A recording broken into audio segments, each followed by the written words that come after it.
Aloha! Welcome to Marriage on the Spot. We're your co-hosts, Kent and Elizabeth Kitagawa, and we're still coming to you from our home studio, makeshift studio. And today we're going to talk about, a subject I think all of us can at one time or another identify with, and that's procrastination. Now, procrastination, I think everybody's at some point in our lives, we've done a we put things off that we know One we should. point in our lives. How How about almost daily? well, some of I us- mean, let's figure it out just today, how many stuff we try to do just before we do marriage on the spot. Well, anyway, in today's time, we have often collected clutter during this COVID time. For whatever reason, we're buying too much food or too much toilet paper if we find it and stuff like that, and it piles up somewhere. But sometimes it can also give us more stress, and it can give us stress that we start procrastinating and don't know what putting away to do things. next and where to put it. And I just want to say, yes, we are all in this together. That's the new normal, I guess, in COVID time. Everybody is a little bit makeshift. Yeah, and we all have to deal with that. Yes. Right? The extra clutter in our lives, and in dealing with this very big shift in our normal Yes. routines.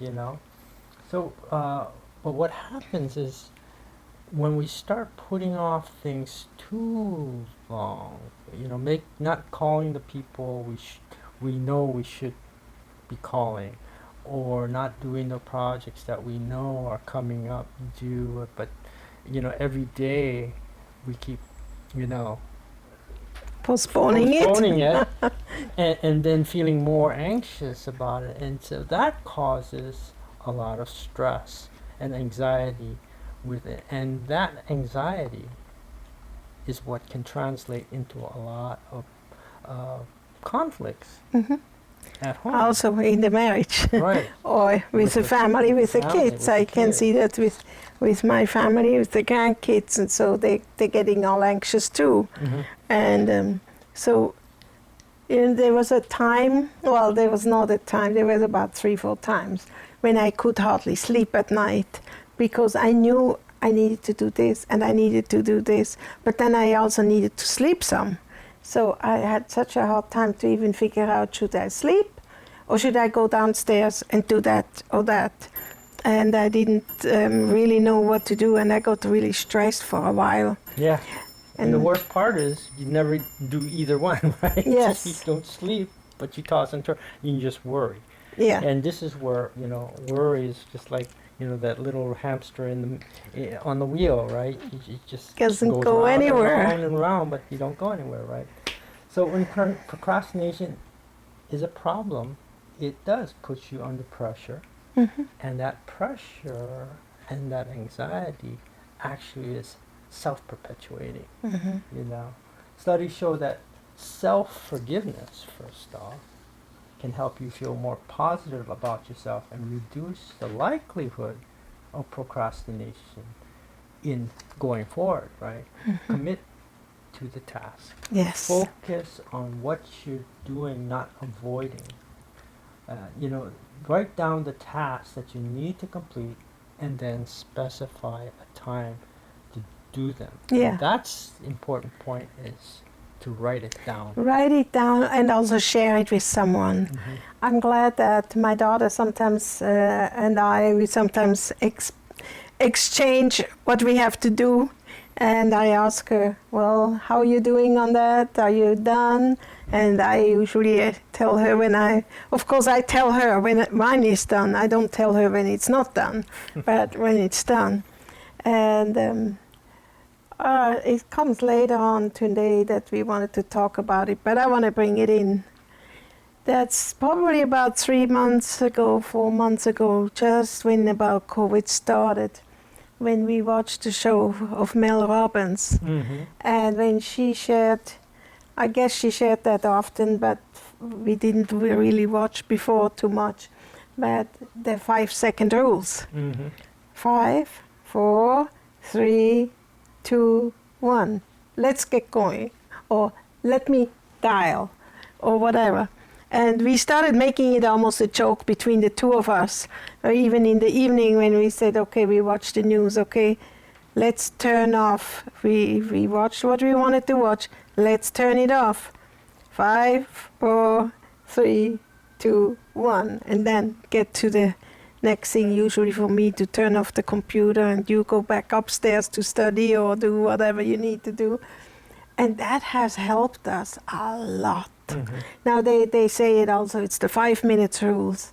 And because sometimes you have to give yourself a little bit time and say, you know what, in 5 minutes, I want to go start that. At 3 o'clock or at 9 o'clock, I'm going to start doing this and this. And I have in my house an old-fashioned timer. And I have other clocks and reminders who tell me when it's time.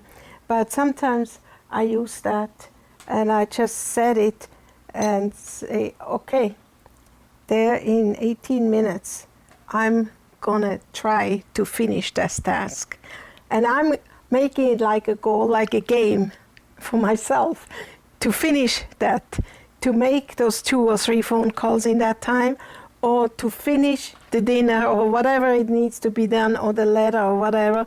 And I said, that really helps me not to go back on emails or not to go back and do something else. Mm-hmm. And like you say, focus. Noodling around, do something else because I see that the flowers need a little bit water. Well, not those so much, but so, and then I do something else. But that keeps me focused.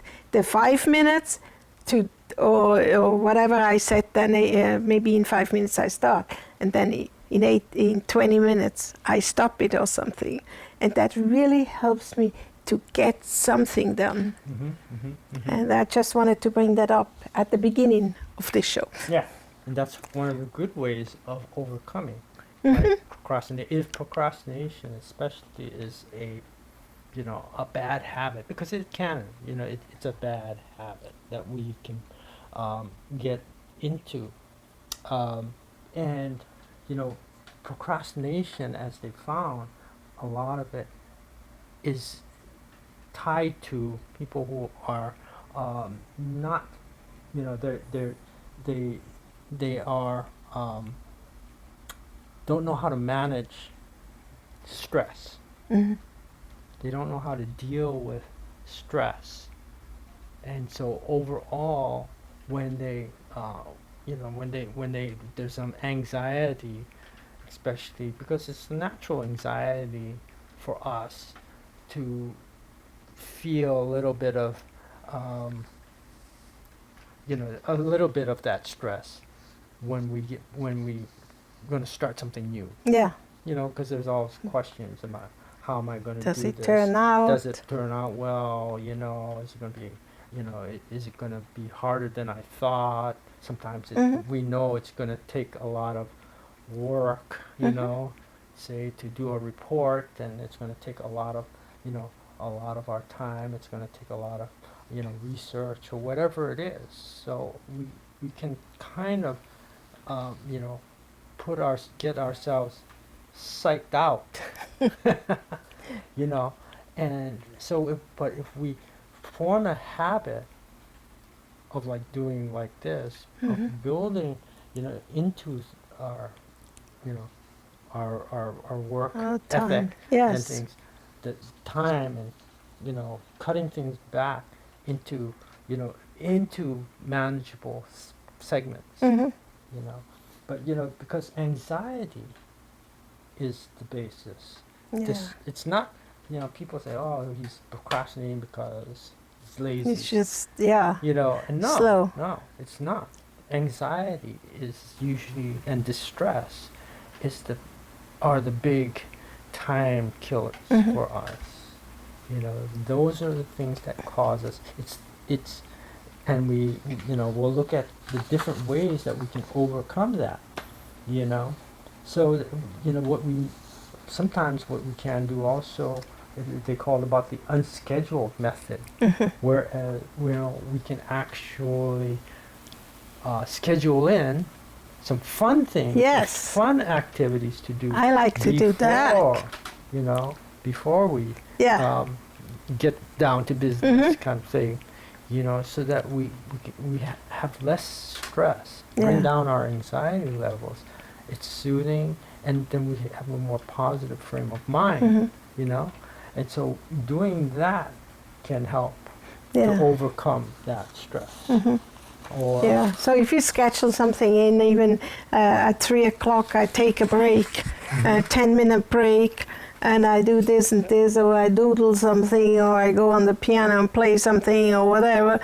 Just, I know already I will do it, and it's kind of relaxing, and I have fun.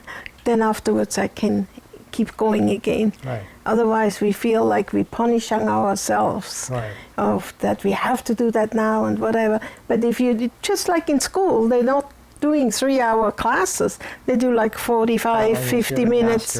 Yeah, okay. I'm talking about school. Yeah, they have breaks every 10, every 50, every 10 minutes almost, the smaller ones even faster. You change a little bit that they can sit down on the floor, and then they sit there, and then they go over there and whatever. And we need to learn that to do in our own life sometimes, so that we have something else to do. I said, oh, I got that magazine. I want to read that one article I want to read, and then I'm going to finish it. And then I have to hold myself to it. That's the important thing, to hold yourself to it.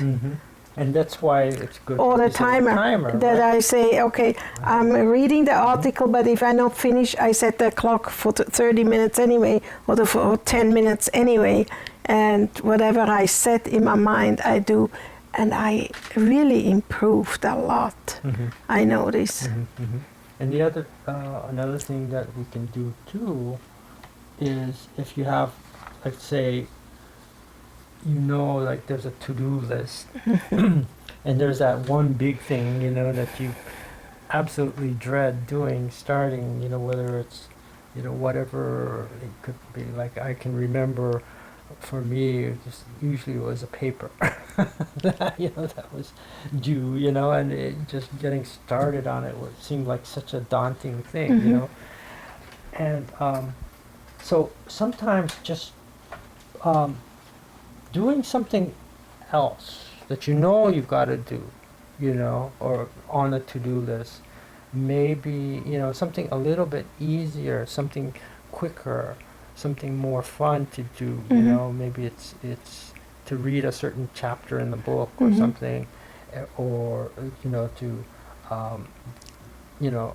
look up something, some article or something, or just something else on that to-do list that is not quite so daunting, and finishing that and doing those things first before you start to tackle the other thing will kind of give you that.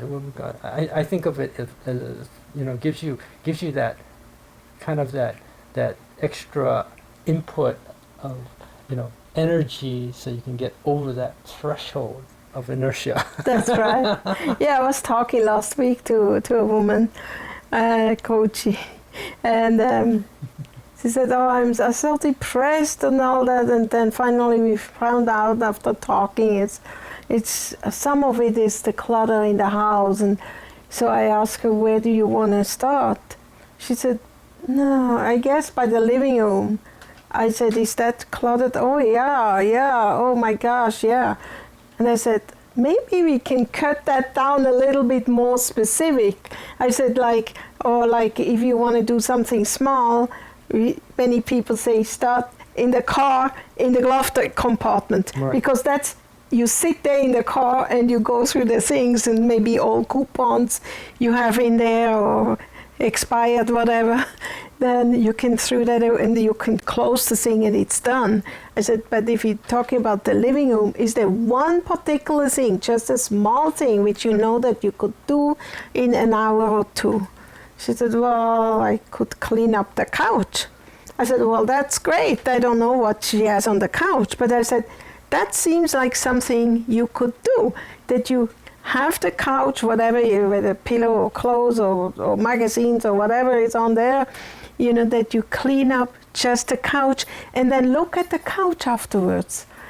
You could even take a picture before and after. Mm-hmm. And hopefully her husband found out when he came home that the couch is cleaned up and that they can actually sit on the couch. I don't know that situation exactly, but that's what we need to do. Small areas, and then you get excited and go, oh, this looks so much better. Right. And it motivates you, it right? motivates you. You get to move yes. on. Yeah.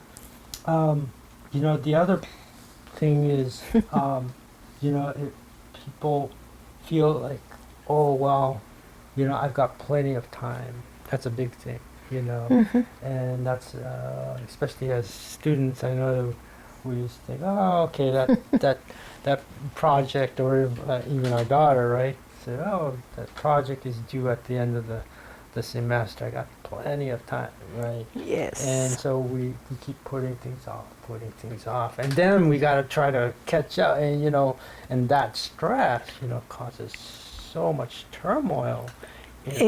Also in the couple's relationship. Right.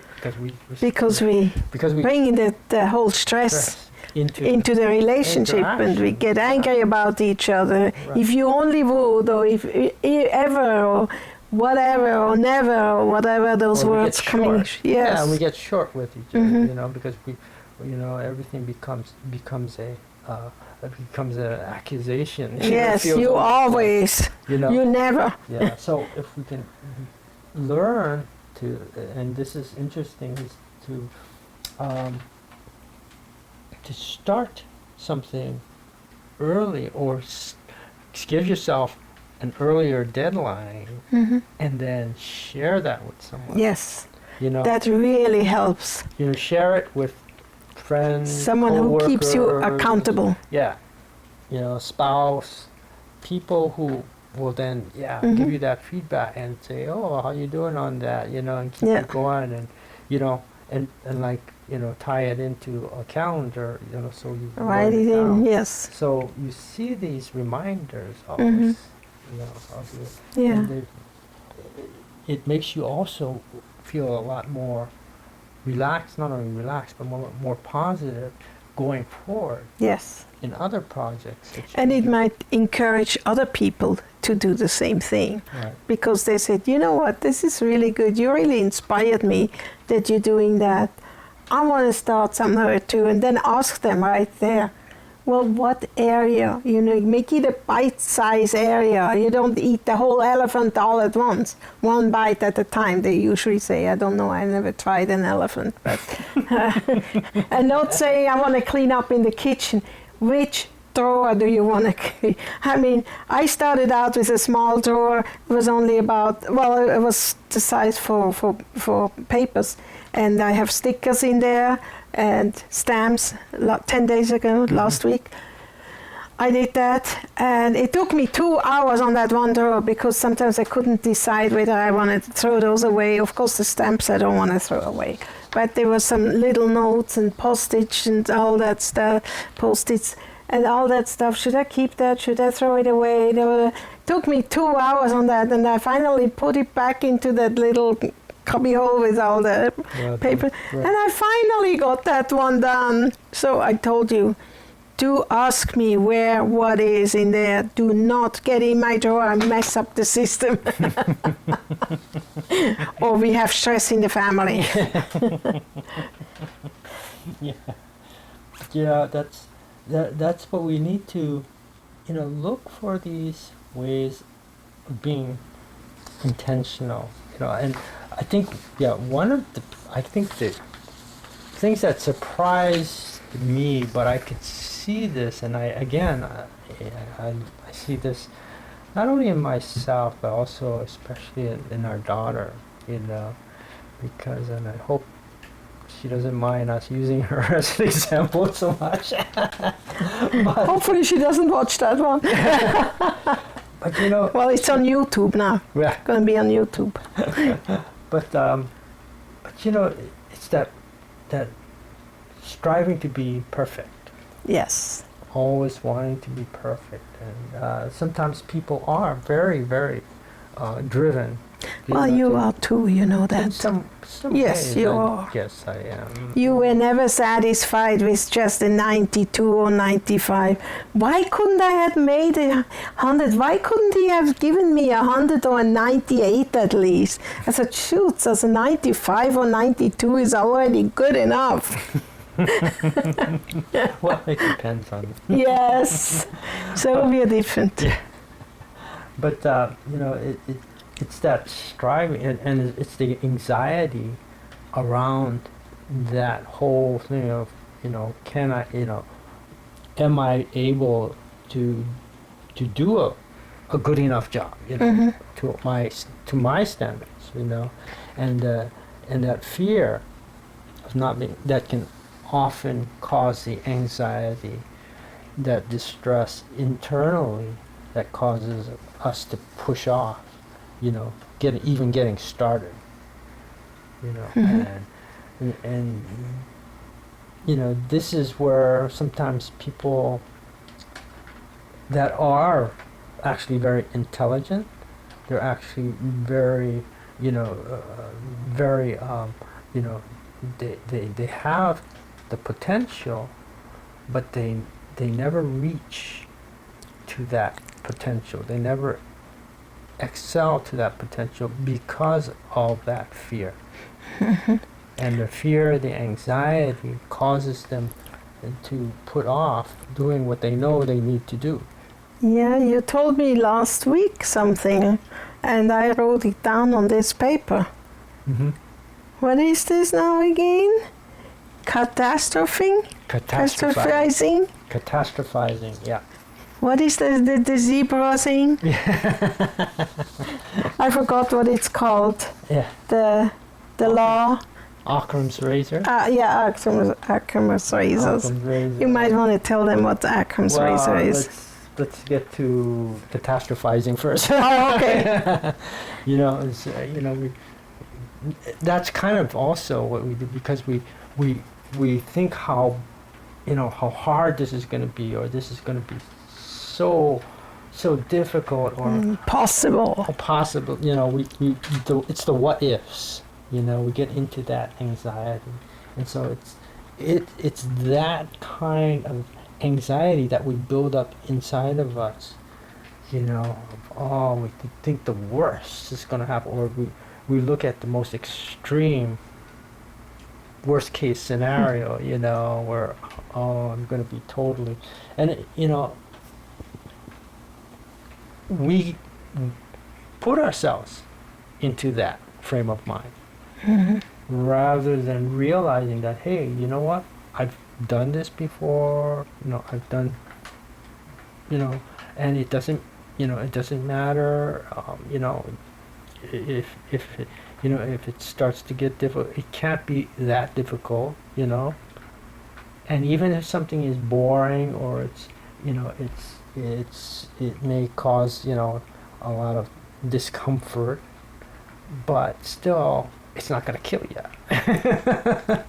Right? That's not what it's all about. And the thing is, a lot of times we actually come to enjoy. But if we never get started, we won't experience that joy. And we'll never experience the joy of completing and achieving. And that's the biggest, I think that's the biggest tragedy when we procrastinate. Yeah. Because we put off things that we are able to do. Yeah, we're gonna have to hurry up, I think. I don't know, I think our timer is going to go up pretty soon, yeah? Yeah. Can our talking clock tell us how many more minutes we have? 3 minutes? 3 minutes. Okay, thank you.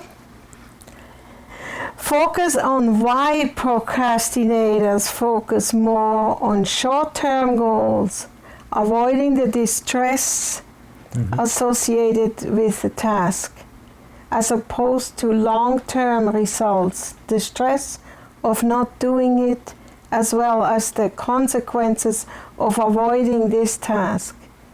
Instead, try focusing on why you are doing this task.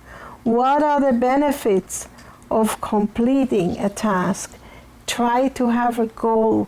What do you see? What can others see once it's done? Right, and that's the thing. Again, remembering, what we have already done, the achievements we've already accomplished, and how that felt, how good that felt, getting that done.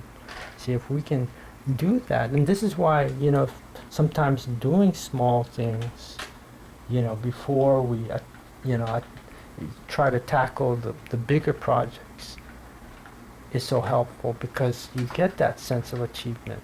You get that sense of completion. And that gives you the energy then and the motivation then to tackle the larger tasks, right? So, we can, give ourselves, these little hacks, if you will. We want to share these little hacks, to help motivate you. Yes. Be realistic how much time you need for a job, I was definitely not realistic when I thought I could clean out that little drawer in an hour. I don't know what I did for 2 hours. I guess I looked at all those papers which were in there, and addresses were in there and stuff like that. So it takes sometimes a little bit more. So give yourself a little bit time of leeway to get finished. Be realistic. It's important to be realistic, otherwise you might have setbacks. And then you feel like you failed, Yes. And that's what causes stress. So thank you very much. Yes, don't give up. It is not hopeless. Few situations are truly hopeless. It is not too late. There is always time if you start now. And you cannot do it later. Later will never come. Aloha, and have a wonderful day. God bless you as you keep going in your life together with your spouse and family. Aloha from Marriage on the Spot.